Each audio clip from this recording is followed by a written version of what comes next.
Menteri Ramba Jelau Konrad ke sama mentara sengi ulah penyaj yak jingalang ban pej benia yak katanat pule puti yak jingla trikam kamehlia ha ka performance grading index bat syong bisharu yak jing penkela kibabu balashim ban penklan yak rukam pentrikam yak katanat pule puti ha ka jela ha ka jing ai jing batai ke babnia ki ofsar kla kdeu yak nongrim boper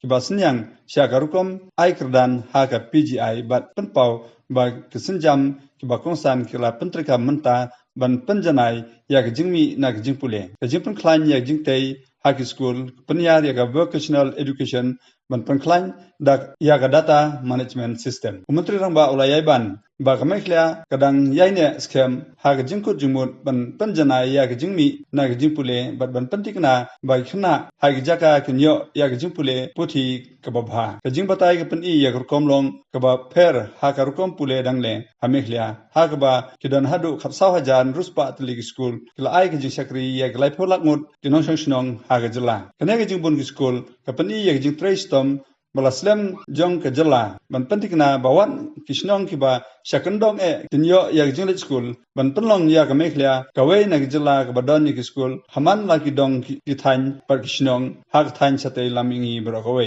ki obsak la pentip ba ka sarkar kalale yak shibun ki jing pen kala ha korkom trekam hak ni pen bet thmai hak bedei bar ka pule puthi kan thop yak jing kan show hak jing hikai nadu tonrai ka bha ka myat kino hikai ka jing te yak school ka jing pen biang yak jing hikai longba ki kor digital bar korkom trekam ka bakrshan yak na pule. So my simple suggestion, and we have realized it at different levels, without going into that aspect, I will only suggest one thing. You see, what happens is for public consumption, the problem is that there's too much of noise. So they receive too many things. This everyone. So our honorable Education Minister and our honorable Minister for Sinadi and all our officials, thank you so much for coming to this review meeting. We have multiple review meetings today, so starting off with this very important aspect of the PGI. And as you know, we have done many things.